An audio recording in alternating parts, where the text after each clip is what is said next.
এখন পর্যন্ত আমরা 37টা বাড়ি রেডি করে রেখেছি।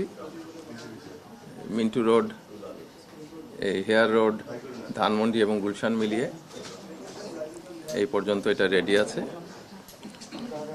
আর প্রয়োজনে আরও কয়েকটা বাড়িও তৈরি করার প্রস্তুতি চলছে। সেটা আমরা চেষ্টা করছি এবং এটা আমরা 1-2 দিনের মধ্যেই ওনারা শপথ নিতে নিতেই এটা তৈরি হয়ে যাবে। আপাতত 37টা, ওইটা ওনারা যেভাবে চান সেভাবে হবে। জায়গা ওনাদের সঙ্গে আলোচনা করেই সিদ্ধান্ত নেওয়া হবে। সাকসেসর্স নোট রেখে যাচ্ছি।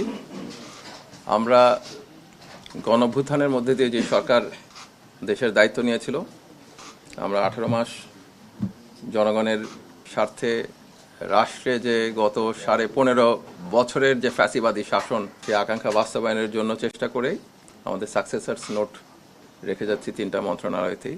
ওনারা দেখবেন আমরা কি করেছি, আমরা কি উদ্দেশ্যে মন্ত্রণালয়গুলো চালানোর চেষ্টা করেছি এবং কি ধরনের কাজগুলো নিয়েছি, এবং তারপরে ওনারা ওনাদের বিবেচনা অনুযায়ী সিদ্ধান্ত নেবেন।